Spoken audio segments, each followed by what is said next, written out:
The crystal tumbler felt heavy in Harrison Shaw's hand as he savored his nightly bourbon, a small reward for closing the $200 million Riverside development deal. The amber liquid caught the dim hallway light as he passed his daughter's bedroom, preparing to share the good news with 17-year-old Lily. But her voice, pitched low and conspiratorial, stopped him cold. "Dad's so stupid, Emma." Lily's words sliced through the mahogany door. "He actually thinks Mom's upset about him traveling so much. Like, hello, Ryan practically lives here during Dad's business trips." Harrison's fingers tightened around the glass. The ice cubes clinked softly, that discordant note in the sudden silence of his world. "I mean, they're not even subtle anymore." Lily giggled, twisting something deep in Harrison's chest. "Mom says once Dad's inheritance clears, we're all moving to Chicago. New life, new start." The bourbon turned bitter on his tongue. Rebecca, his wife of 12 years. The woman he trusted to help raise Lily after Sarah's death. The same woman who'd encouraged him to take more business trips this past year, who insisted he focus on expanding Shaw Development's reach. "Ryan says the timing has to be perfect," Lily continued, her voice dropping lower, taking on an edge of importance that made Harrison lean closer. "Once they have control of Shaw Development, the board won't have a choice about approving the marina project. Not that it matters. The environmental impact study was totally faked anyway." The glass nearly slipped from Harrison's grip. Ryan, not just any Ryan. Ryan Blackwood, the EPA oversight director who had fast-tracked approvals for the marina project. The same man who'd been surprisingly amenable to every modification, every deadline adjustment. Harrison pulled back from the door, his mind racing through every interaction, every meeting. Those convenient inspection schedules, the way Rebecca always seemed to know the status of his projects, the careful questions about his father's health. He moved silently down the hallway, each step measured and controlled. In his study, he placed the untouched bourbon on his desk and pulled out his phone. Not to confront.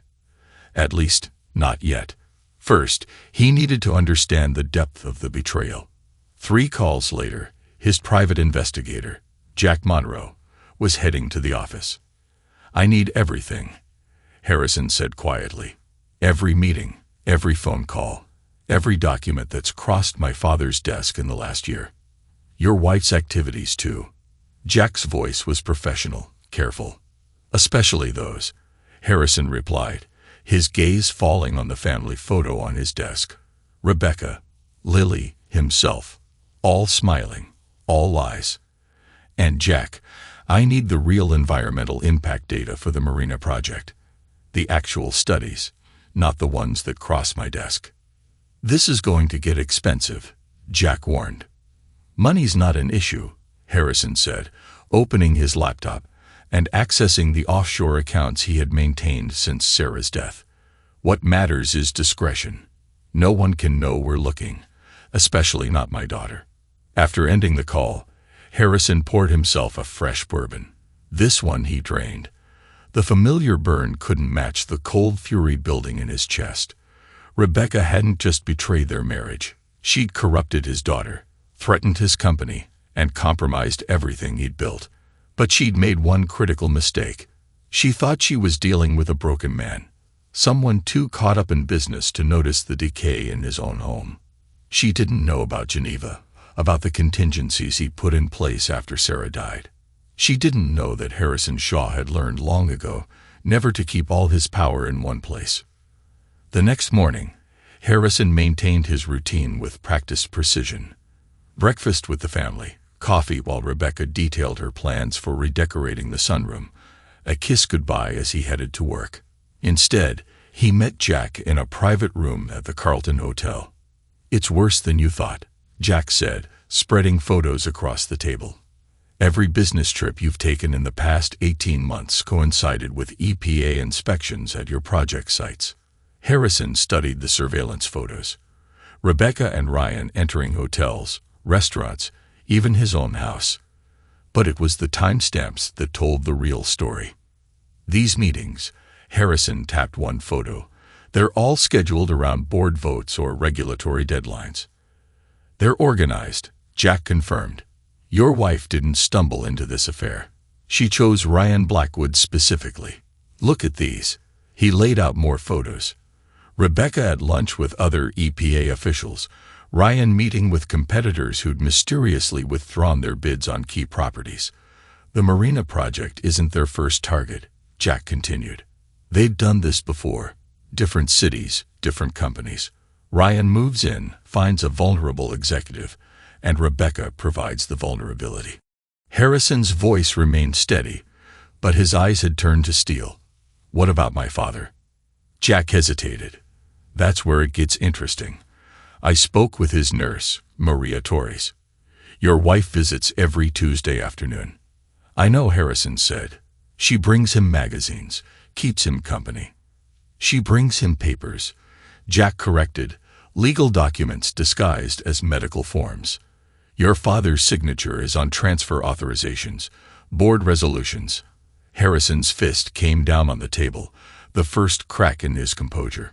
He's dying of cancer, and they're using that toe.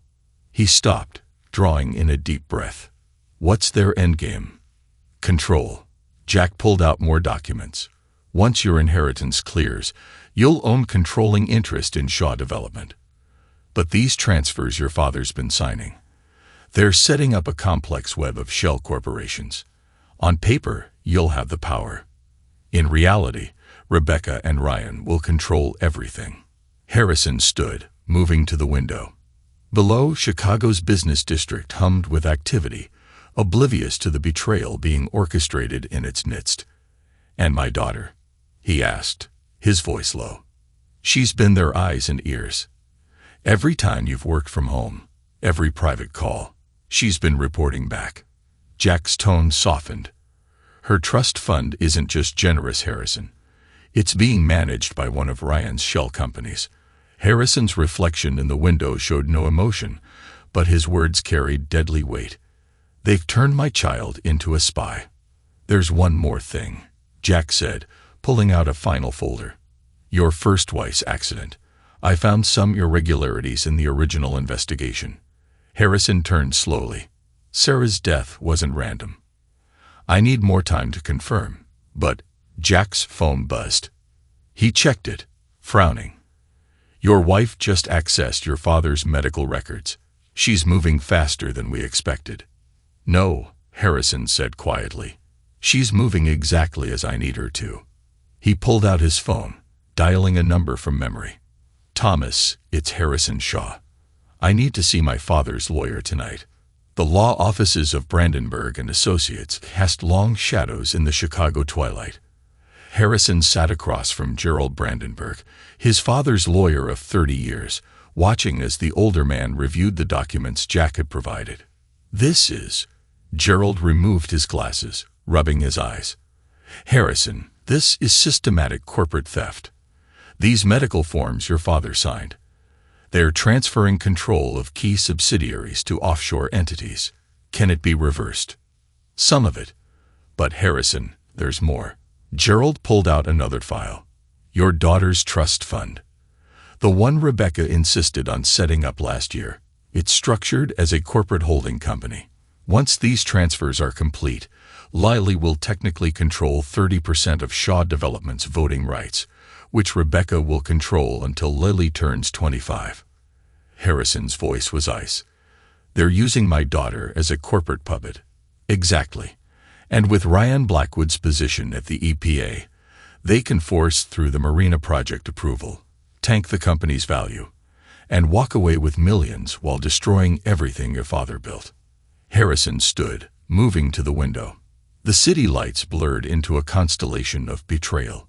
What they don't know, he said finally, is that I've been expecting something like this. Not this exactly, but something.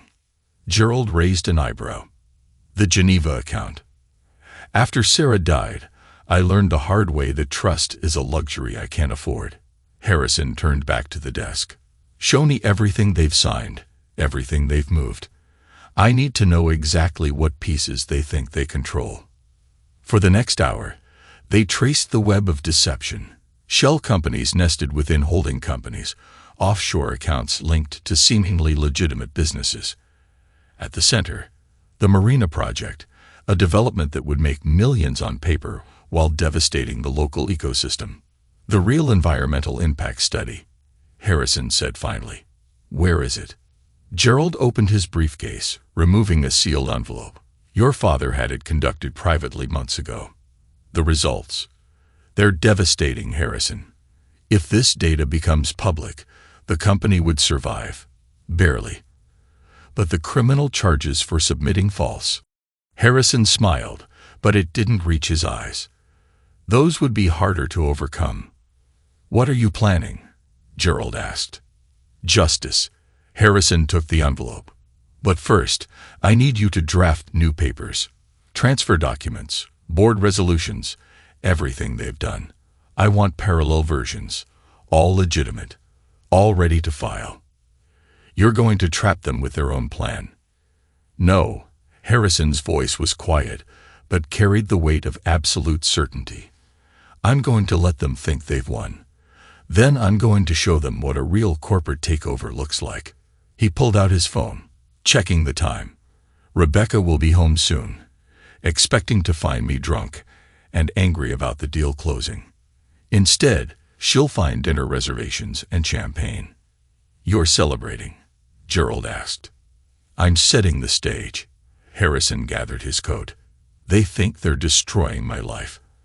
I'm going to let them think that, until the moment I destroy theirs. As he left the office, Harrison's phone buzzed with a text from Lily. Coming home late, Dad. Study group with Emma. He texted back. No problem, sweetie. Love you. The words tasted like ash, but Harrison Shaw had learned long ago that revenge, like business, required a perfect poker face. Let them think they were winning.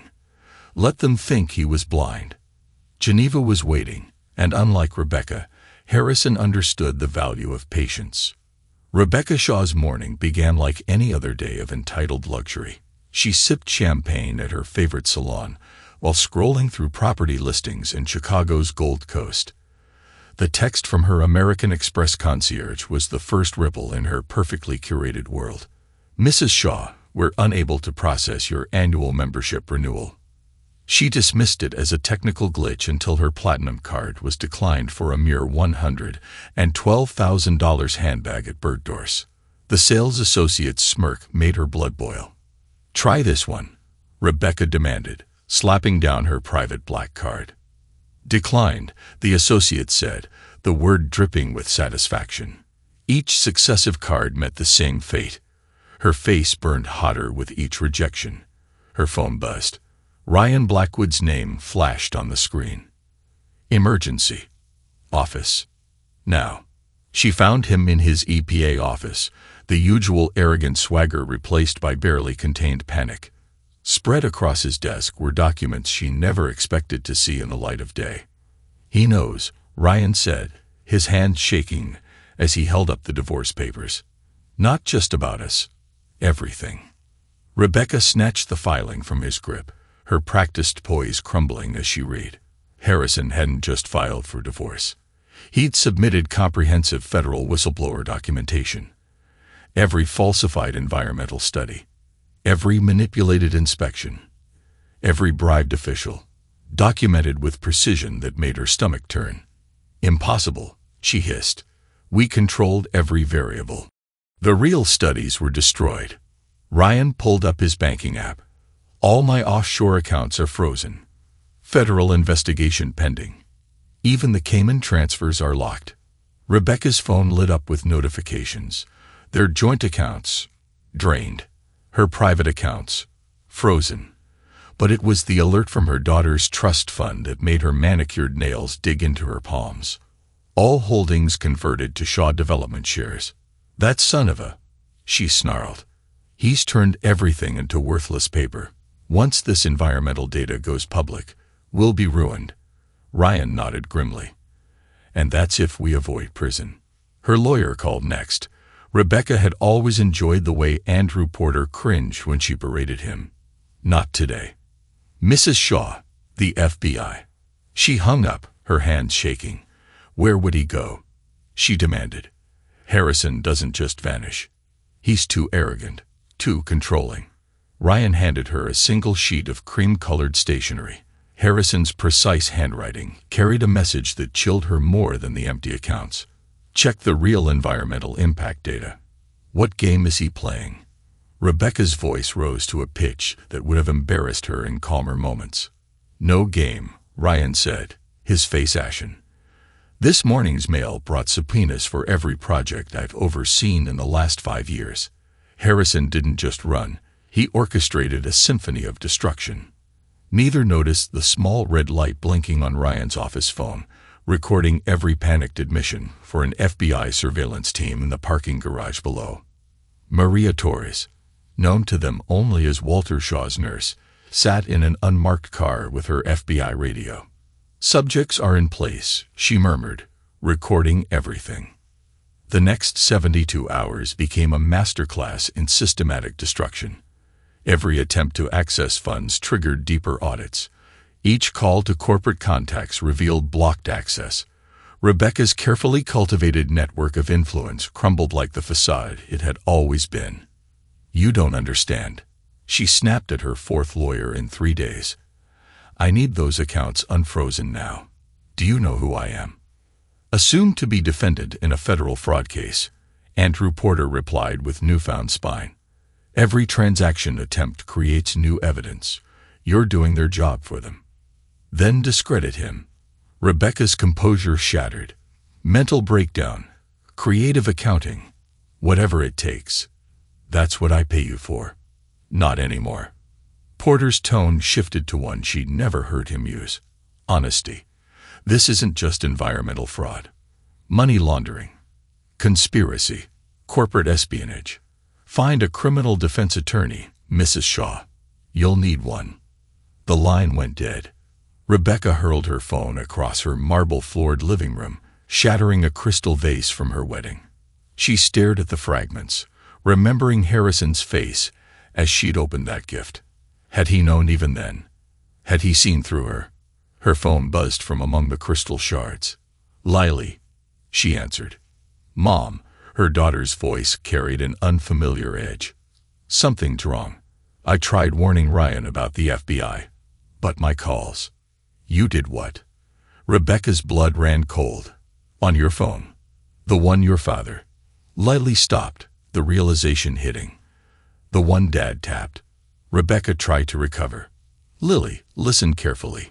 No, you listen. The teenager's voice cracked with fury. The FBI just showed me transcripts. Every conversation. Every time you and Ryan used me to spy on Dad. My trust fund. It wasn't for college. It was payment for gathering intelligence. We were protecting you. Rebecca tried. Your father's projects would have. Save it. Lily's voice was icy. They're asking about Sarah, Dad's first wife.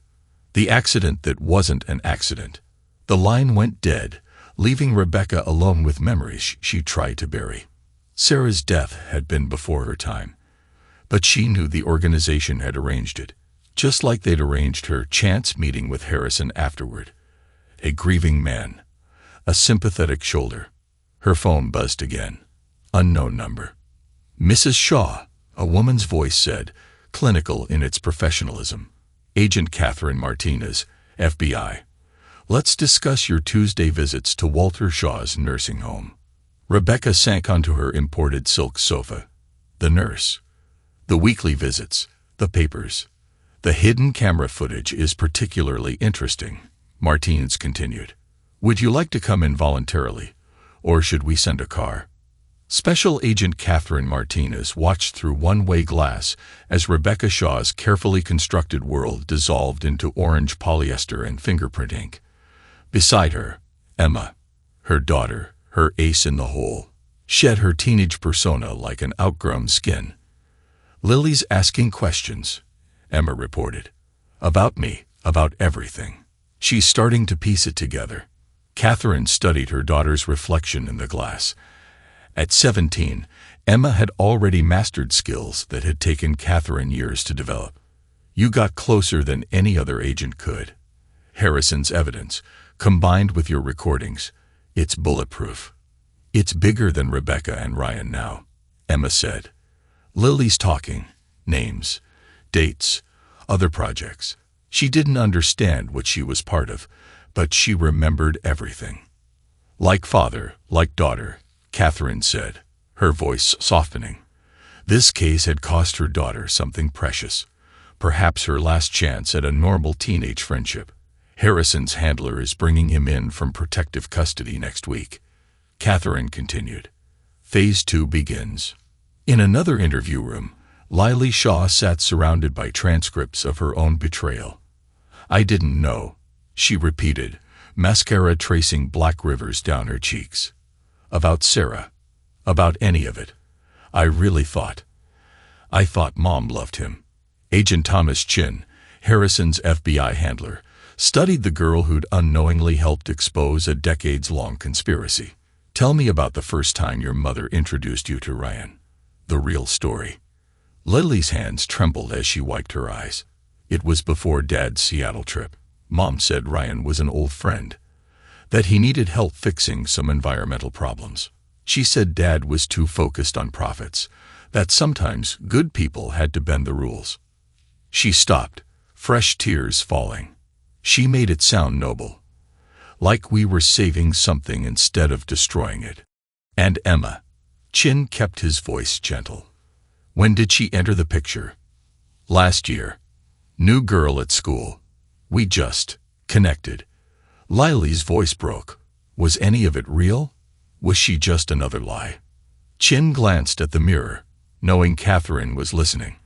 Emma Martinez made a choice to help stop some very bad people, just like your father did, just like you're doing now. My father. Lily looked up, eyes red but finally clear. Where is he? Is he safe? He's safe, Chin assured her. And when this is over, you'll understand why he had to disappear. Why he had to let you think he'd abandoned everything. In her office, Catherine reviewed Harrison Shaw's latest transmission, pages of account numbers, shell companies, offshore transactions. A decade of corruption mapped with architectural precision. But it was the last page that caught her eye. A photograph of Sarah Shaw on her wedding day, smiling at a future she'd never see. Her secure line buzzed. Martinez. Geneva's ready. Harrison's voice carried the calm of a man who'd waited 20 years for this moment. Time to show them what a real conspiracy looks like. Catherine smiled, thinking of Emma's sacrifice, of Lily's tears, of Sarah's photograph. Rebecca thought she'd married a businessman. She'd actually married an architect of revenge, a man who'd spent 2 decades designing the perfect trap. Now that trap was ready to spring, and Catherine Martinez had a front-row seat to what promised to be the most elegant demolition in FBI history. In his secure location, Harrison Shaw closed his encrypted laptop and studied his own copy of Sarah's photograph. Almost done, love, he whispered. Almost done. The Chicago Tribune's front page dominated every newsstand across the city's financial district. Environmental scandal claims another EPA director, Ryan Blackwood, sentenced. Below the headline, a photo showed Ryan being led into the federal courthouse. His once pristine suit was replaced by prison orange, his trademark arrogance shattered by 3 years of investigation. In a secured interview room, Lily Shaw reviewed transcripts of her own recorded conversations. At 20, she carried herself with a hardened grace that came from surviving betrayal. Gone were the designer clothes her mother had used to buy her loyalty. Instead, she wore a simple black blazer and slacks, practical armor for practical times. Special Agent Thomas Chin set another stack of files on the table. Walk me through the trust fund payments again. When did you first notice the pattern? Junior year, after Dad's Seattle project. Lily's fingers traced the deposit records. $10,000 appeared after I told Mom about his private calls. $20,000 after I forwarded his emails. She shook her head bitterly. She called them performance bonuses for helping protect the environment. Chin nodded, opening a folder filled with surveillance photos. Your mother was systematic. Each payment coincided with specific information leaks. I was so stupid, Lily said, her laugh holding no warmth. The amounts kept growing. $50,000 after I installed her special software on Dad's home office computer. $100,000 when I started recording his board meetings. She picked up one of the photos. Rebecca at a charity gala, arm in arm with another CEO who'd later been indicted. How many others were there before Dad? We've confirmed 3 other executives, Chin said. All development companies, all with major environmental projects. He spread out more photographs. Your mother spent years perfecting her approach. Find a vulnerable target, usually a widower or recent divorcee. Establish emotional connection. Then slowly compromise them through their children. Like she did with me. Lily's voice was cold. You were different, Lily, Chin said. You fought back. Your testimony has helped us unravel corruption cells in 12 states. Across the building, Rebecca Shaw sat in her own interview room, her orange jumpsuit clashing with her still-perfect manicure. Federal prosecutor Diana Hawthorne reviewed notes from 3 years of investigation. Let's discuss the Marina Project timeline, Hawthorne said. When did you first target Harrison Shaw? Rebecca's smile didn't reach her eyes. You make it sound so calculated. Harrison was grieving. I provided comfort.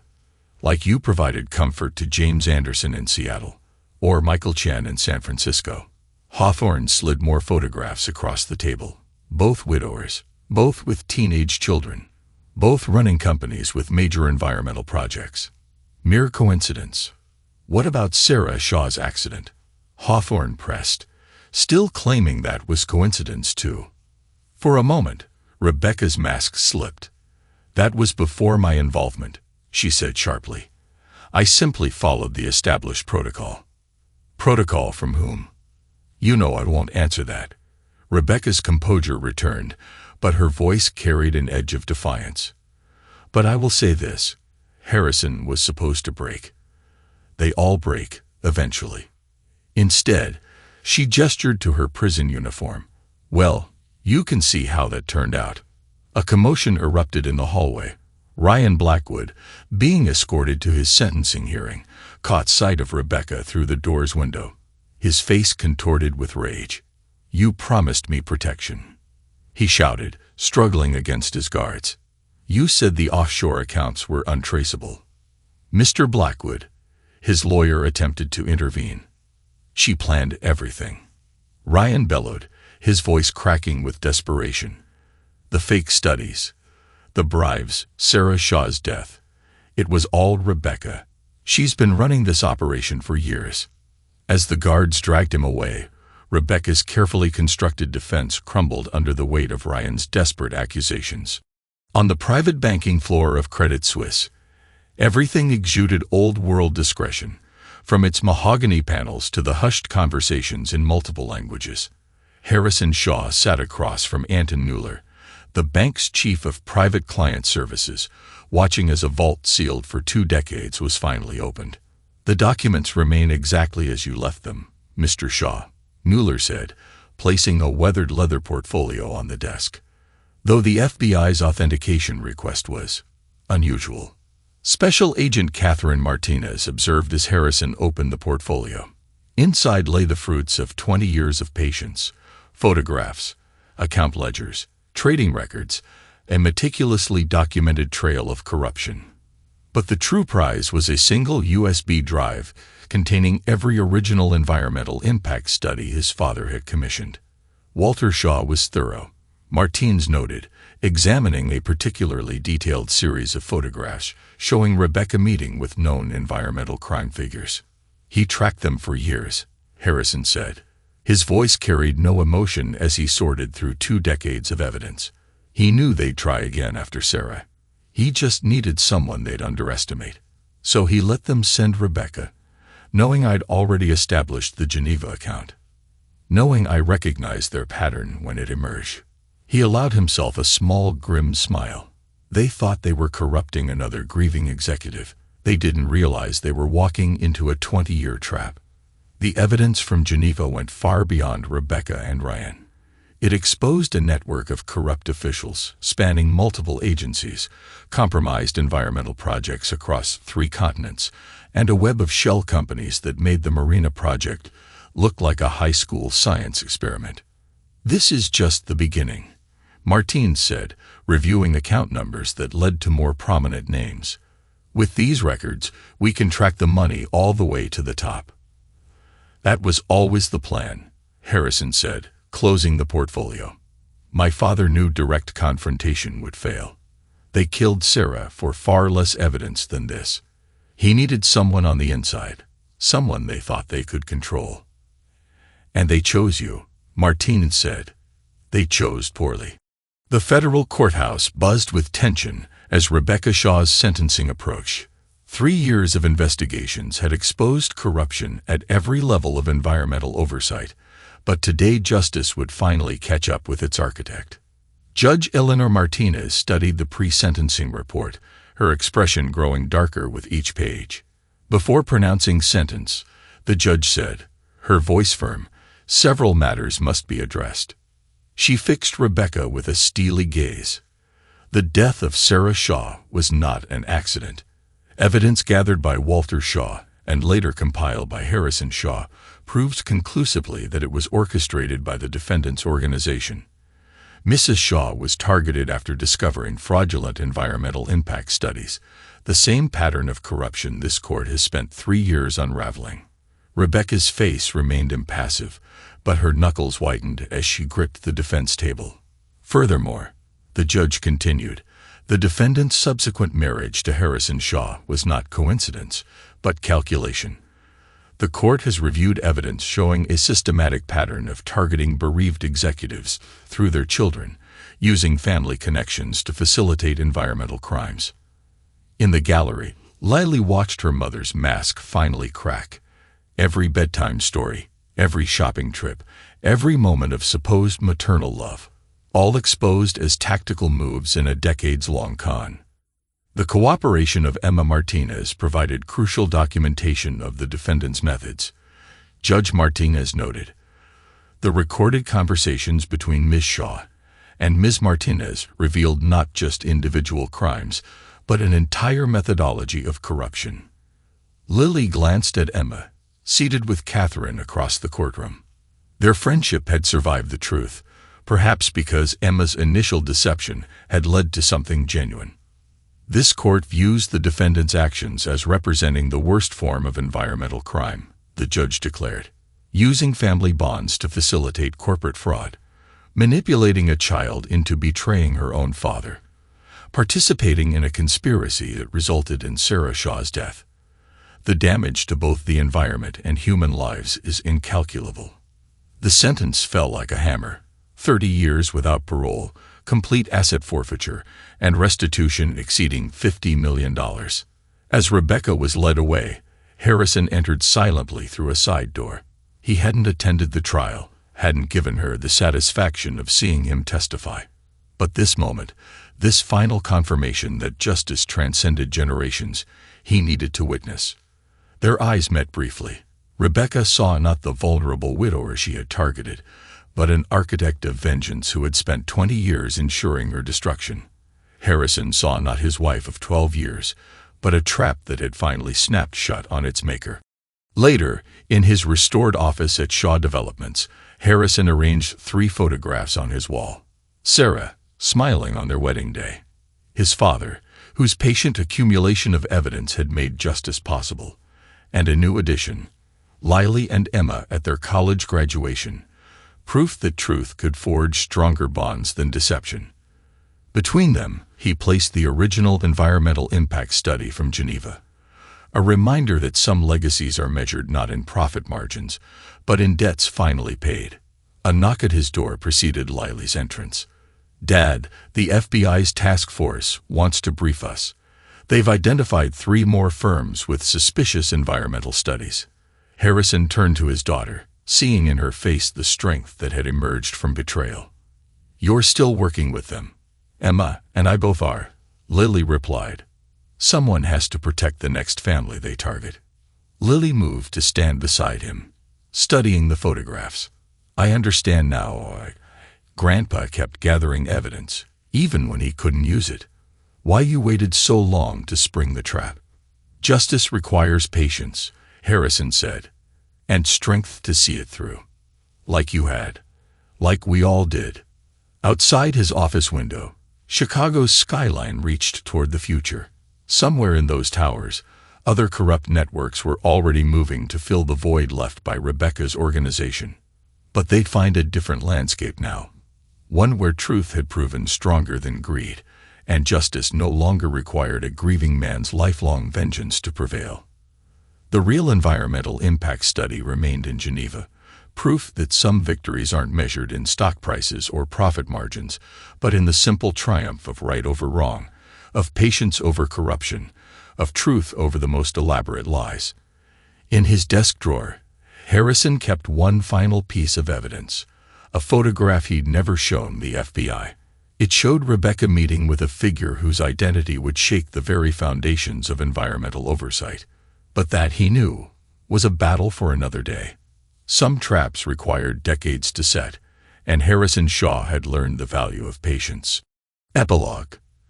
10 years later, the Federal Correctional Institution in Waseca, Minnesota, was a far cry from Rebecca Shaw's former Gold Coast penthouse. The woman who once orchestrated environmental crimes worth billions now spent her days in an 8x10 cell. Her designer wardrobe had been replaced by prison-issued khaki, her perfectly manicured hands roughened by mandatory labor. 13 years into her 30-year sentence, with all appeals exhausted, Rebecca's arrogance had finally crumbled. The isolation wing where she resided, a consequence of multiple attempts to manipulate other inmates, offered ample time to reflect on her downfall. Her last visitor had been 3 years ago, a federal prosecutor seeking information about other members of her organization. Rebecca's attempt to negotiate had backfired spectacularly when they revealed they already had everything they needed, from Ryan Blackwood. Ryan, her former partner in crime, had broken completely, serving his 25-year sentence in a medium-security facility in Colorado. He turned state's evidence against everyone he'd ever worked with. His cooperation had helped unravel corruption cases in 14 states, though it hadn't reduced his own sentence. The last Rebecca had heard, Ryan spent his days in protective custody, jumping at shadows, convinced that former associates would eventually reach him. His fears weren't entirely unfounded. 3 other members of their former network had met suspicious ends in various prisons across the country. Meanwhile, Shaw Developments had not only survived but thrived.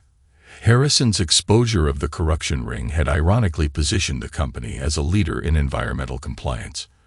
Under his leadership, they pioneered a transparent approach to development that set new industry standards. The Chicago Business Journal's latest profile of Harrison Shaw painted a picture of redemption and innovation. The article sat on Rebecca's metal desk, its headline a daily reminder of her failure. Shaw Developments leads Green Revolution. CEO Harrison Shaw receives Presidential Environmental Award. The photo showed Harrison at the White House ceremony. Distinguished in his 50s, still handsome, but harder somehow. Beside him stood Lily, now 30, a federal prosecutor specializing in environmental crimes. The irony wasn't lost on Rebecca. The daughter she tried to corrupt had become a weapon against everything she'd built. Emma Martinez featured in the article, too. After graduating from law school, she had joined Lily in the Justice Department. The friendship Rebecca had tried to exploit had evolved into a formidable legal partnership. Together, they'd secured convictions in some of the largest environmental fraud cases in history. Catherine Martinez had retired from the FBI, but her legacy continued. The task force she'd helped create had expanded into an international operation, tracking environmental crimes across borders. She still consulted occasionally, especially when Shaw Development's expertise was needed to unravel complex corporate fraud. The old nurse, Maria Torres, the undercover agent who documented Rebecca's manipulation of Walter Shaw, had received a commendation for her role in the investigation. She had gone on to train other agents in long-term undercover operations, using the Shaw case as a template. Walter Shaw hadn't lived to see Rebecca's sentencing, but his foresight had changed environmental law enforcement forever. The evidence he'd accumulated, combined with Harrison's strategic patience, had exposed corruption at every level of regulatory oversight. The file Harrison had kept in Geneva didn't just end Rebecca's organization. It sparked investigations that reached into corporate boardrooms, regulatory agencies, and even Congress. Each conviction carried a piece of Walter Shaw's legacy, a testament to one man's dedication to justice. Sarah Shaw's death had finally been officially ruled a homicide, though the actual perpetrators remained elusive. The cold case unit still received anonymous tips occasionally, each one meticulously investigated. Harrison had never stopped searching for the whole truth about his first wife's murder. In his office at Shaw Development's new headquarters, a model of sustainable architecture, Harrison kept an updated wall of photographs. Sarah and Walter remained central, joined now by newer images. Lily receiving her law degree, Emma and Catherine at FBI award ceremonies, and the dedicated team that had helped rebuild the company. The original environmental impact study from Geneva had been donated to a law school's environmental crimes division, used to train future prosecutors in detecting corporate fraud. Its findings had helped establish new standards for environmental review, turning Shaw Development's darkest hour into a catalyst for industry-wide reform. Lily's personal life had taken an unexpected turn. She'd married David Chin, son of Agent Thomas Chin, creating another bond between the families that had exposed Rebecca's crimes. Their 2 children would never know their grandmother, except as a cautionary tale about greed and betrayal. The trust fund money that Rebecca had used to buy Lily's complicity had been channeled into a foundation supporting environmental whistleblowers. Each year, it helped expose new crimes, protect witnesses, and ensure that other families wouldn't face the same corruption that had nearly destroyed the Shaws. Emma had declined to follow her mother, Catherine, into the FBI, preferring to fight environmental crime from the Justice Department. But she'd inherited Catherine's instincts. Her current investigation, still confidential, suggested that some of Rebecca's old associates had started rebuilding their network. Harrison watched these developments with careful attention. The photograph he'd kept hidden, the one showing Rebecca with a figure whose identity could shake environmental oversight to its core, had finally served its purpose. The investigation it sparked was proceeding quietly, methodically, with the same patience that had brought Rebecca down. In her prison cell, Rebecca had one final reminder of her defeat. The commissary television occasionally showed news about Shaw Development's latest environmental initiatives. Each broadcast was a testament to what she'd failed to destroy, a company that had emerged stronger, more principled, and more successful than ever. She'd written to Lily once, years ago, attempting to manipulate her daughter one last time. Lily's response had been simple, a copy of her federal prosecutor's badge and a note reading, "Justice finds its own path." Ryan, in his separate prison, had deteriorated further. His attempts to write a tell-all book had been blocked by the courts, his remaining assets seized for restitution. The brilliant EPA director who'd once commanded respect through fear now commanded nothing, not even his daily routine. The Marina Project site, the development that had triggered Rebecca's downfall, had been transformed into an environmental research center. Scientists there study the ecosystem she tried to destroy, their work funded by penalties paid by convicted conspirators. Harrison's patient vengeance had rippled far beyond Chicago. Environmental crime units worldwide now studied the Shaw case, learning how corruption could hide behind corporate veils and family ties. Rebecca's methodology had become a textbook example of how not to succeed in corporate crime. The scale of justice that Walter Shaw had first set in motion had finally balanced. His son had transformed a personal vendetta into systemic change. His granddaughter prosecuted crimes he'd first documented. And somewhere in Geneva, in a quiet bank vault, other evidence waited, proof that some legacies of justice spanned generations. Rebecca had one final decade to serve, assuming good behavior, which she'd never managed to maintain. Ryan had 15 years left, his cooperation buying him little mercy from judges who'd seen the full scope of his crimes. Their invisible masters had largely escaped justice, but their power had been broken. And in his office, overlooking a cleaner, more vigilant Chicago, Harrison Shaw kept planning, kept watching, kept building. The photograph in his desk suggested there was more work to be done. But he had learned from his father that justice requires patience, and from Sarah, that some debts demand a lifetime to repay. The environmental impact study in Geneva had started it all. But it was the impact of truth, slow-moving but unstoppable, that had finally written an ending even Rebecca couldn't corrupt. Thanks to everyone who took the time to listen to today's stories. If you enjoyed it, please consider liking and subscribing if you haven't already. Feel free to share your thoughts on the events in the comments below. Take care,